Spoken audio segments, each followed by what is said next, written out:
Hello team and welcome to another ATP Geopolitics video with myself, Jonathan MSP. This is a Ukraine war news update, the second part thereof, somewhat belated. I do apologise, although thereof.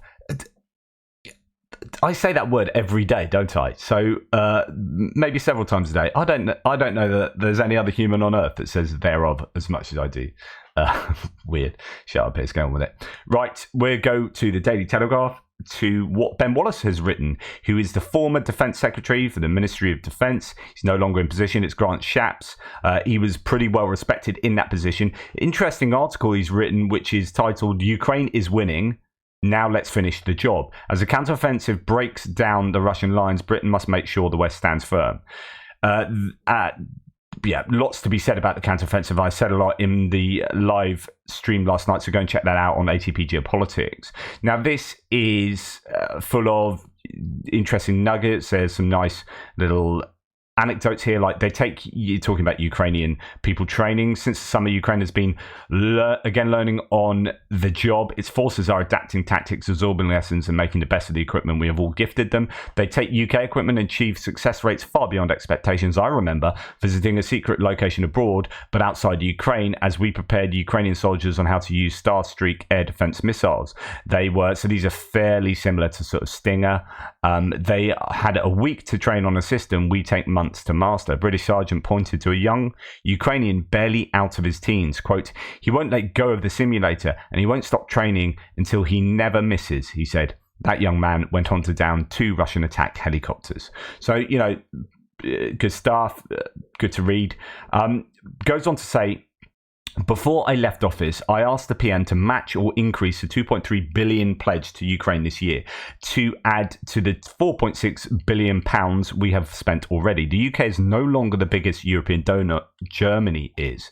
Now, this is something Ukraine, the latest, have not quite discussed fully, although they said they are going to discuss it, but they are aware that the UK is dropping down the ladder, and that's how they phrased it, I think, in yesterday's podcast. We're dropping down the ladder in assistance to Ukraine. So why is that? What explains that? Is it that we just got empty lockers and there's nothing left for us to give? Is it a case of funding? Is it a case of Rishi Sunak not really having it high on his agenda?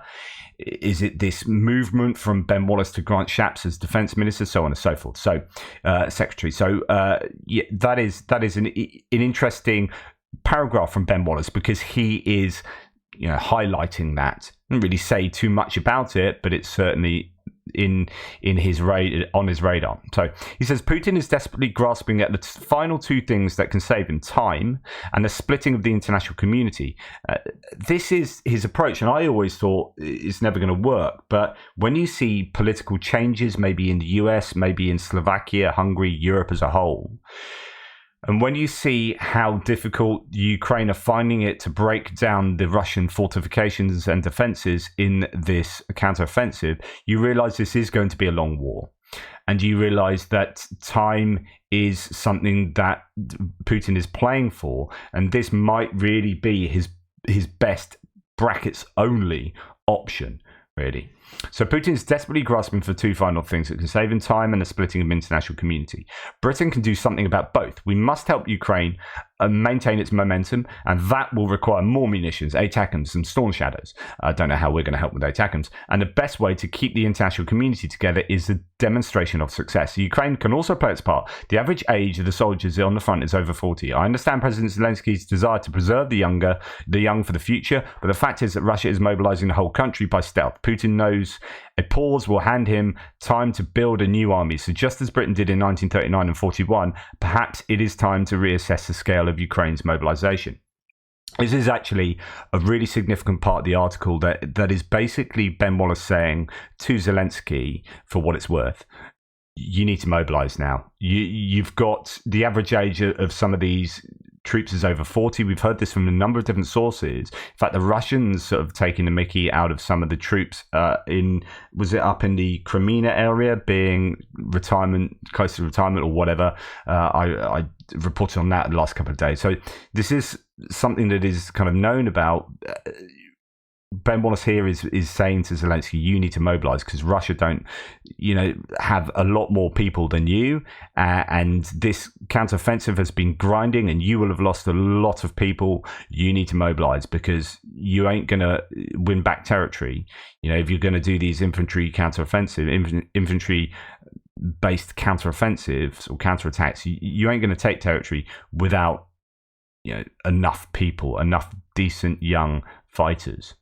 Now, going from the UK to the US, over the past 2 months, US military aid to Ukraine has decreased by 74% of what it was in the first half of 2023 and 63% of what it was in 2022. So military aid for Ukraine is more crucial now than ever. A decrease in military aid only prolongs this war and costs Ukrainian lives. That's a really interesting analysis there. And actually, it is, it's among the lowest that we've seen over the year and a half. Now, and this goes on to something I want to talk about, which kind of goes back to what Ben Wallace is saying as well, to a degree. Anyway, on top of that, though, the USA has prepared a new aid package for Ukraine, says the spokeswoman of the White House, Karine Jean-Pierre. In particular, she addressed the Kremlin leader with a message, quote, "There is a strong, very strong international coalition behind Ukraine, and if Putin thinks that he can hold out longer than us, then he is wrong. He is wrong, and that is why we will soon announce another aid package." I'm going to be absolutely fascinated to see what's in that aid package and whether the much lauded ATACMS will be there. But here, I think this is spot on, and I'm really, really sure that this is the best way for Ukraine for two reasons. Anyway, GOP senators weigh go big or go home strategy on Ukraine, says Politico. This is the right approach, says Colby Badwa, who's a conservative himself. They should authorize a PDA cap for financial year 24 and 25 of up to at least $25 billion and at least as much in replacement funds too, plus another $10 billion in USAI. So the next 3 months are critical, says a Politico article. According to interviews with more than a dozen lawmakers and aides in both parties, and Republicans are signaling the best shot at delivering Ukraine the weapons it needs will require a single funding bill that can last through the 2024 election, avoiding a series of protracted battles that could sap momentum. Now, I never thought I'd agree with John Cornyn from Texas, but here it goes. It's obvious that there's some fatigue, and so my own view is we need to do it one time, said Senator John Cornyn, Republican, Texas. We don't want to do this again every 3 months. Obviously, that's open for discussion, but I'm for one and done. I think that's supposed to be am done. So this is the idea that if you keep, so let's go back to Karine Jean-Pierre here, if you keep giving these small but significant, they're not small, these are big like aid packages, but if you are splitting it up over say 3 or 4 points in the year, say, right, we're going to give you this aid package, we're going to give you this aid package, and then you keep having to fight for that funding each time, then that is, at any point during the year, vulnerable to political movements within the country. And if the political trends are going in one way, then it's in Ukraine's best interest and for politicians who are pro-Ukraine to get that done sooner rather than later, because there's less chance it's going to be achieved later if you're getting a growth in probably Republican anti-Ukraine support through time. So basically what he's saying is we need to approve aid for a massive amount at the beginning of the year, like now, going forward for the whole year, rather than a load of subsequent aid packages. Go big or go home. That's true in both, not splitting up and playing the political game there, but it's also true in, do you know what, let's just stop messing around now. Let's really stop messing around. This counteroffensive has been painful for Ukraine, painful for Russia, much more painful for Russia, but they are much more prepared to throw human beings at the problem without a care for their life. They've shown this over history as what the Russians do. The Ukrainians care for their people a little bit more, and so therefore they don't want to do that so much. So and they need to do things carefully and sensibly, and it's much harder to do that if we are just, well, should we give them ATACMS? Let's not. Or should we give them F-16s? Let's not. Or should we give them Challenger 2s? Or let's wait, and then, okay, let's do that now. Or let's give them 12. Right, what do you want? Okay, here's everything, because we're not going to be fighting this war against Russia ourselves. Like, once this is over, like, to start again. This equipment was designed, pretty much most of this equipment was designed to fight Soviet enemies, right? It's what it was designed for, what it was built for, what it was paid for doing. Now, it's unlikely that the Americans are going to be fighting on a battlefield with the Russians, but if the Ukrainians are going to do that, let's just give them all of this equipment that we paid that we've paid for doing, right? Sorry, language is not too easy for me today. Let's do that, and let's do it now, because this way that we're doing it at the moment is not in the best interest of Ukraine, and it's allowing Russia to eke out this war longer than is necessary, and it's really frustrating. So go big or go home. Go big. Just go big. Just get it done, because those red lines are no longer red lines. We know that Russia is full of empty rhetoric when it comes to these things. So we've learnt that. Now let's just open the floodgates. Federal German government approved the export of military equipment to Ukraine to the amount of 3.3 billion euros in the first 3 quarters of the year. This makes Ukraine by far the largest recipient of German arms exports. Germany has updated its list of military assistance. Some of this I've already reported, but you've got 14 Bandwan 206, 1 bridge laying tank, 2 Vicent mine clearing tanks, 7 HX-81 and 8 semi-trailers, so these are logistics vehicles, radio sets, 99 satellite communications terminals, 21 border protection vehicles, 20,000 safety glasses, 239 crypto phones, 1 spare parts package for vector drones, 32,823 40mm ammunition for grenade launchers, 1,202 infusion pumps. Goodness knows what that is. Just missing the Taurus, as someone says there. But, Germans are still coming up with goods. Poland has handed over a batch of repaired Leopard 2 tanks to Ukraine. Quote, while others make statements about the future, as in I think this is a reference to the grain arguments, like we act in agreement with the Ukrainian side, the message reads. In other words, we're supporting you, here are the tanks.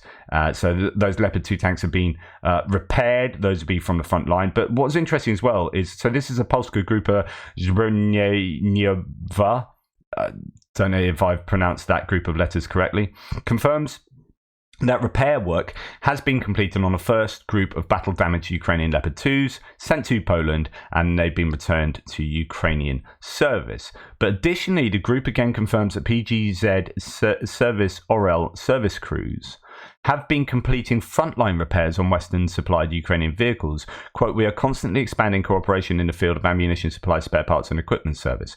So I don't know if they're also working in the field in Ukraine to fix these things much closer to the front line rather than sending them back to Poland. And that'd be absolutely fantastic, really important. But it'd be interesting to know whether those are Polish employees that are doing that. Russia's propaganda news agency RA Novosti has showed a load of US Abrams tanks being unloaded in the port of Klaipėda in Lithuania. Here are some stills from the report where they say tanks are presumably heading to Ukraine. This could well be the case. It'd be interesting to get someone to count those tanks up, because there have been these rumours that there are going to be more than 31 initially promised. There are claims, I think, that 10 of them are already there, or the first batch are already in Ukraine. Now, this is pretty cool. Thanks, UVZ. So when a Ukrainian tanker with a call sign Kochevnik ran into problems with his captured Russian T-72B3, problems local expertise couldn't immediately solve, he called Ultra Vagon Zavod tech support, and incredibly, the helpline actually helped. So he phoned up. He was kind of trolling them. He phoned up and in fact, it's all on camera as well. And this is an edited version down to 3 minutes, but I think it's a 10-minute conversation. Commander of the Armed Brigade K2 complained about the crappy quality of the Russian tank T-72B3M that was made in 2021 to the directors of the Ultra Vagon Zavod. So first of all, he phoned up the help team, and then they said, we'll get onto this, sorry about that, or whatever, and they're saying, we'll bring that up next time we speak to the bosses or whatever. And then I think he got some genuine help, and then he was actually, I think, speaking to one of the directors. Later he confessed that his brigade took it as a trophy near Izium and asked to make them better so their next trophies were more usable. It cost $3 million. But yeah, he then gets off at the end, after telling them who he is, and kind of it's perfect trolling, but really interesting. But he had a right old proper whinge at the quality of the mechanics involved in that tank, which itself is a fairly interesting observation. Right. It seems that Gepards have arrived in Ukraine. An unusual colour here. The Gepards are coming from a number of different places, and indeed, I don't know whether that is one of the Gepards from Qatar. So Germany has bought Gepards from Qatar and is preparing them to be sent to Ukraine, or whether these are ones from elsewhere. There are other Middle Eastern countries. I forget where from. I think maybe Jordan might have had some. I don't know. Or that might just be the Challenger ones. But other places around the Middle East too have provided Gepards, and I think North Africa possibly too. So they've come from a number of different places, and they all come with different paint kits. But now that they are making ammunition for these, the Gepards, they just need as many as they can get, because as you see, the Russians send their drones across in different places and try and hit targets that are less covered by Gepards, so that when the Gepards are all up around, I don't know, Kiev, and then around maybe Dnipro, around Kherson and Mykolaiv, they hit Odessa and Reni and Izmail. So then you need to bring them down there, but then you bring them from somewhere else so they can hit where they came from. So what you need is just more Gepards and more air defense systems, which is why allies are working so hard to provide Ukraine with air defense systems again. We've gone to like phase 2 of air defense, and this is really ramping up. And Ukraine will be getting five Patriot air defense systems, the best in the world from Raytheon. And it's really good to see this being discussed somewhere else, because this is something I've been saying for ages, which is they need a Patriot air defense system placed near Zaporizhia, so that it covers not only the city of Zaporizhia but the front line around Zaporizhia. Let's put that on a map. So here they really, in my opinion, need your very best air defense systems around somewhere like here, and maybe around here, so that they are safe from FAB 500 bombs, safe from drones of a certain range, but have the ability to hit right behind the front line. So if you've got attack helicopters flying here and taking out Ukrainian armor, then that can be taken out by a Patriot that's placed back here. So it's really important they get Patriots near the front line. This would be one of my wish lists of things to allow Ukraine's success. The Ukraine are getting hammered by aviation. They're getting hammered by jets that can release FAB 500 bombs from sort of 70 clicks back from the front line. So, they're releasing those bombs from over there. So these planes can't be hit there. Well, how far can a Patriot reach? Could they be within Patriot range if you had a Patriot there, and then protected the Patriot itself with a bunch of Gepards and other air defense systems? Like, who protects a protector? You can imagine you've just got this series of air defense systems protecting each other. But nonetheless, I think it would be absolutely amazing if they could safely get a Patriot system or two near the front lines, rather than using them solely to protect cities much further back. I know they are incredibly expensive bits of kit, but that would be my wish list. Denmark allocates $14 million to purchase ammunition for Ukraine. Denmark's Ministry of Defense has announced allocating 100 million Danish kroner to jointly purchase ammunition for Ukraine with EU member states. The Ukrainians are still in a situation where they are acutely short of artillery ammunition. We talked about that last night in the live stream. Go and check it out with Andrew Perpetua. Denmark will contribute to more joint purchases of ammunition and remains prepared to support Ukraine in the long run.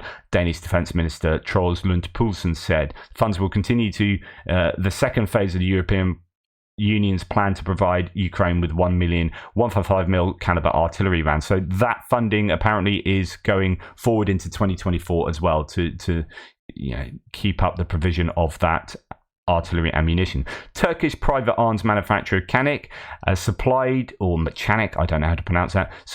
Ukraine with hundreds of large caliber M2 machine guns that can be combined with armored vehicles. It is reported that over 600 had already been delivered to Ukraine. The arms industries are cashing it in, aren't they, around the world. Estonian Defense Minister Hanno Pevkur announced an expansion of support for Ukraine, including the donation of a new field hospital during a meeting with his Ukrainian counterpart Rustem Umerov in Ukraine's capital. So we've had the 27 foreign ministers meeting in Ukraine. I wonder whether there were a bunch of defense ministers popping along with them as well. First footage has come out of a modified 5V-28 missile of the S-200 air defense system. It's a pretty old air defense system. Check that orange. That's like solid fuel on board. It's an orange cloud denoting certain chemicals, sulfuric acid or whatever. I don't know. Anyway, S-200 air defense system, which is decades and decades old, but it's been redesigned for ground attack mode. Now, we have seen the Russians use their ballistic missiles for ground attack, or air surface to air missiles, the S-300 being used in ground attack mode. They do suffer from a lack of accuracy, and I wonder whether the S-200 does here. We did see one of them in Taganrog hit a building in the middle of Taganrog. Wasn't sure whether that was the actual target, but it wouldn't surprise me if these aren't the most accurate of missiles, but I don't know. Ukraine not only possesses hundreds of those, but likely enhance them in several ways. That is explained here in the Forbes article. I'll probably save that for today's extra. Right, who doesn't believe that we are fighting with rusty mines? Let them come and help us wash the mortar shells. A Russian soldier shows the state of the mortar shells delivered to the Russian frontline positions. Obviously, those were not manufactured recently. So this is something we've seen before. And again, it's very easy to look at this and just think it's representative of everything and think, well, the Russians have got it rubbish and so on and so forth, but actually it might not be. But however, they are having to scrub this is not a good look for the Russians. They have at least some very poorly stored munitions, and we have seen plenty of evidence of that, which will affect their ability to prosecute decent war. But they probably also have an awful lot of stuff that does work perfectly well. The question is, can they scrub these back to a point where they do work in their weapons and it's not the worst problem on earth? But as you can see, that's not ideal. And there are claims of having weapons that were without fuses that were sent recently. But anyway, let's move on. That's that. We're going to move on now to geopolitical subjects. So here we're going to start with Zelensky commenting on the foreign ministers meeting that took place, and Joseph Borrell as well being there. So that's the EU High Representative, a former Spanish politician. Zelensky commented on the visit today. So, quote, Ukraine is counting on a positive assessment from the European Commission within the framework of the enlargement package and the adoption of a decision by the European Council to start negotiations on our country's accession to the EU by the end of the current year. So that's by the end of this year. That's the end of 2023. And we'll come on to that as well. I said this during a meeting with the High Representative of the European Union for Foreign Affairs and Security Policy, Vice President of the European Commission, Joseph Borrell. We also discussed defense and financial support for Ukraine, the next EU sanctions package against Russia, and the need for its adoption as soon as possible. Thanks for all the support. So lots will come out of that foreign ministers meeting that took place. One of the things that is going to be top of the list, it concerns this.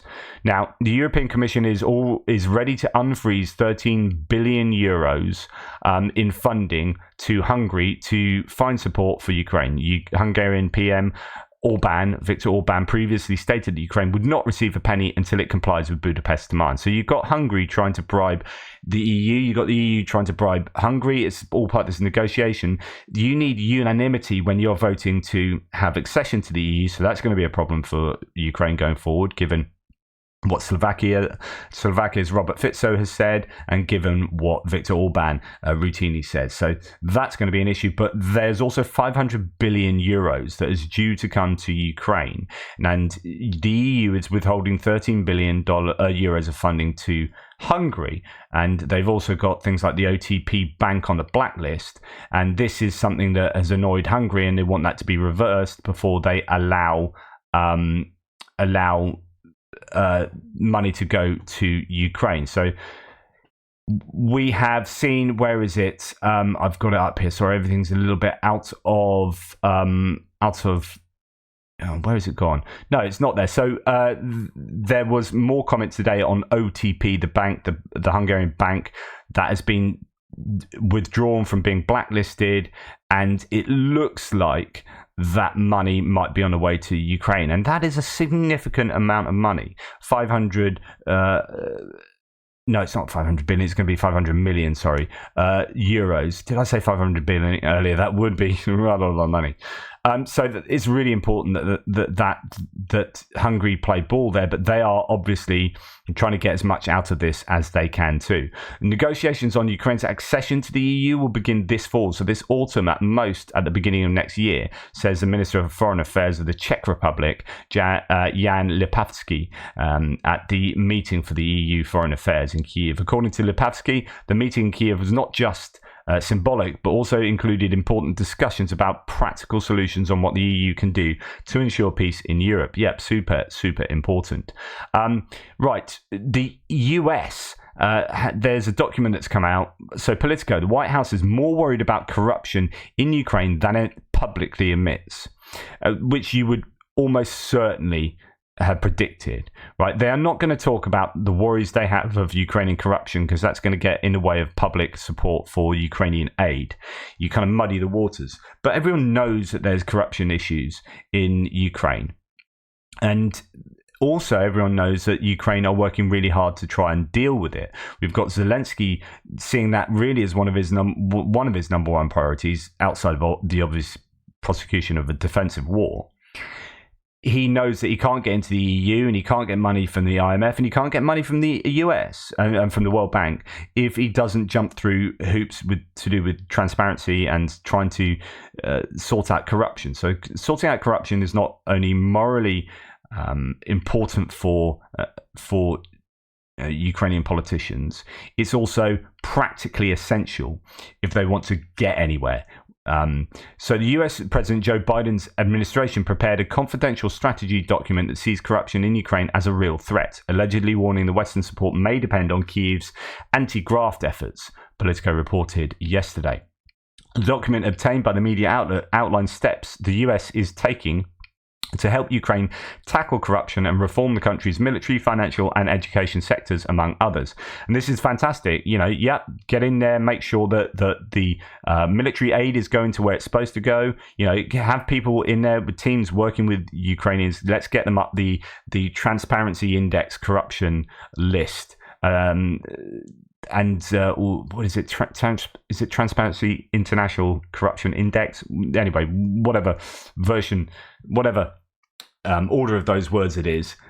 You have Ukraine slowly moving up that list. And you have Russia slowly moving down it. So before you have Russian, pro-Kremlin, Russian voices saying, look, the US are proper worried about corruption. Well, yeah, they are. How terrible it is. Ukraine are just corrupt, etc., etc. Yeah, don't throw stones when you're in a glass house, because Russia is worse. And it's going in a worse direction. And you have, as a president, you've got Vladimir Putin, who is the ultimate kleptocrat, who has stolen off his country to the point that he is now supposedly the richest human being on earth. That is not what Zelensky is, and that's not what he's about. Right, Russian state TV, they discussed not only what it would take to destroy the United States, but also how many Ukrainians have to be massacred. One lawmaker came up with the figure, 2 million. No one in the studio blinked or ejected, including the host, who himself is a Duma member. So you've got politicians, you've got state politicians here talking about, well, I think we need 2 million Ukrainians to die, to be massacred in order for Russia to prevail. What would it take to destroy the United States? If you're in the US and you are in any doubt about where Russia sits, if you're the Matt Gaetzes and Marjorie Taylor Greens of the world, then you need to be looking at this and understand who the real threat is to you. And if you are bloody Vivek Ramaswamy saying this BS again, then go and listen to the propagandists on state television talk about genocide and talk about what they would do to America. Because, and you've heard this before from him, but I'm going to play it to you again because he's saying the same thing over and over, and it is deeply troubling. I would. And if you don't know, he's a candidate for.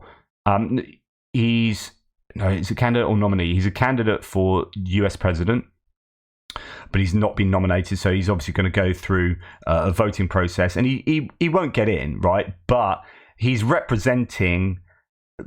partly representing Trump when Trump's not at these debates, because he basically has exactly the same views as Trump on an awful lot of stuff. But he's also kind of whipping up that Republican base of a certain type. And I know there's a lot of Republicans out there who will disagree with him, and that's good. But this is morally unconscionable. I would negotiate a deal that ends the Ukraine war, frees the current lines of control. Yes, that means giving part of the Donbas region to Russia. I would make a hard commitment that NATO never admits Ukraine to NATO. So it's okay for Russia to invade in 2014 in an illegal war that's now been pretty much accepted as an illegal war by Putin himself. So they can invade, nick a bunch of territory, right? And then subsequently invade again in 2022 and nick even more territory, to steal that territory from Ukraine.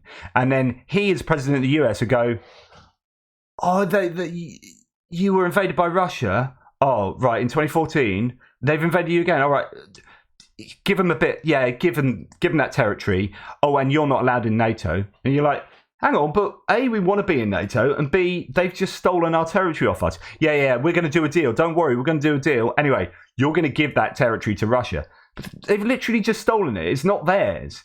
Yeah, no, it is now, because I'm the US president, and I'm going to say it is, says Vivek Ramaswamy. Okay, so that goes on, and then, like, it's all right, because we'll do a deal, and they won't take any more. Oh, really? Like, then 2030 comes along. It's like, oh, by the way, they've nicked a bunch more of that territory you said they weren't going to nick. Oh, it's okay. Yeah, they can have that. Russia, you can have that, but no more this time, okay? No more this time. I'm going to be really strong and allow you to have that second bite of the apple there, but no more this time. Yeah, of course. And then 2035 comes along, and so on and so forth. It's just like, this guy is just super naive and, just horrific. And thus, we'll get an even bigger war in 3 years, with Russia having been given time and resources to recover and get prepared. But I would not be around to deal with the consequences of my demagoguery anyway. Ilya Ponomarenko, sarcastically jibes. Right, sorry, rant over. Britain banned the provision of legal consulting services to Russia. New sanctions against Russia came into effect in Britain yesterday, prohibiting the provision of legal consulting services. Interestingly, this is an area, I remember reporting on this probably, best part of a year ago, where we were still allowing Russia to come and do kind of legal things within the UK and providing legal consultancy services in order to undermine our own legal system by Russia. What is going on here? So I hopefully that's closed that loophole. Right, today Armenia ratifies the Rome Statute. The Rome Statute is this agreement that, it's basically allows the International Criminal Court to deliver arrest warrants that you are then obliged to follow. So it's all about war crimes, so on and so forth. Now, this is where Putin is now unable to go to countries that are signatories to the Rome Statute because he's got an International Criminal Court arrest warrant on his head. And that's a whole issue with South Africa, the whole issue about going and meeting for BRICS or international travel in general, and countries trying to weasel out this. Well, Armenia has just signed into it, and a lot of people are going, oh, hang on, that's you siding with the West against Russia. But Armenia did previously say this is more about Azerbaijan than Russia. So although it means that, very interestingly, Putin wouldn't be able to visit Armenia, he would have to be arrested if he went there. They're doing it, I think, possibly more in terms of war crimes that Azerbaijan might commit against Armenia, so that they have some kind of fallback there, with the collateral being that which concerns Putin. Right. I love this democracy. So Ramzan Kadyrov has supported the decision to appoint his daughter Aishat Kadyrova as Deputy Prime Minister of Chechnya. So this is nepotism at its greatest. We're gonna appoint my daughter as Deputy Prime Minister. So there you go. Really? But do we not get to vote on that? No. It's we've decided it. It's fine. I mean, I'm a dad. It's cool. Okay. Right, is she experienced? I mean, is she experienced the world much? What does she know about global geopolitics? Well, she's 24. So there's that. Did I say she's my daughter? All right. There you go. Good on you, democracy. So in this case, she will run the republic if something happens to her father. Well, maybe that is a positive. Who knows? I have no idea what she's like, but I can't imagine that is anything but nepotism. Anyway, thanks for watching. Please like, subscribe, and share. Really appreciate your support. Today's episode is brought to you by Vicky Stewart. She's a legend. Thank you for your support, Vicky. I really appreciate that always. And thank you for all of those who have been supporting the channel, becoming members, and using Buy Me a Coffee and PayPal and all that in this time where YouTube's still... Right, I've got some news on that. So I got hold of some journalists who work for Ukraine The Latest podcast. Francis Durney, if you know Ukraine The Latest podcast, Francis Durney got back to me as like... I wrote an article on it. In fact, let me find that for you. Goodness me, how have I not talked about this? So I wrote an article on my woes with YouTube, how Russia is waging war on me. It's on Only Sky. That article is out now. I copied in Francis Durney to some arguments with Combat Veteran Reacts that he was having with YouTube, and he's done 2 videos. He's talked about me in that. Got Professor Gerdes Explains has also done that in one of his videos. So it's great that some of us are getting together and we're whinging about that. And one of my points of writing this article was use it as a vehicle to get bigger media sources involved. And hopefully Francis Durney is going to read this today, and I've given him some other information. And if they can make something of this, then that'd be absolutely brilliant. So thank you to those who have been shouting about this on Twitter, maybe tweeting at YouTube or sending in emails to YouTube to complain. What my opinion is that you've got lots of help people in Twitter who are like low-level script reading help desk people that are looking at pixels. They're looking at pixels, and no one's looking at a pattern, and no one's looking at the picture. So they're just following their protocols. No, you need to do this appeal. No, someone in a managerial position needs to go, oh yeah, there's a concerted attack going on here from pro-Russian entities, and we might need... I'm seeing a trend in a picture here because I'm looking back at all the data. That needs to happen. I don't think that's happening. And you've got basically YouTube having bona fide systems that are being gamed. So they've got an ad restriction system that is being gamed. They've got a copyright infringement system that is being gamed. Now, in normal times, those systems work well, although they might be a little bit troublesome around the edges. But in my particular case, both those systems are screwing over my entire channel. And that is then playing into the hands of pro-Russians or Russian trolls. So it's really good that there might be some movement on this, and well done for Combat Veteran Reacts for shouting about this. It's a much bigger platform than me. And it's interesting, I was wondering about size of platform. My channel, I know people might not like my content, but some of you guys seem to think it's all right. And my channel is actually growing really slowly. And so many of you complain that you don't get notifications of my videos. So many people come to my channel and say, why have I never heard of you? You don't get notifications, and the channel seems to be... YouTube do everything they can to restrict my ATP Geopolitics channel as much as possible. And I don't know whether that's all connected. I don't know whether all this is connected or whether I'm just, imagining things. But anyway, hopefully there'll be some resolution. At the moment, most of my videos are still restricted, and so that's why I'm posting on 2 channels. Anyway, that's enough from me. Too long. Take care. Speak soon.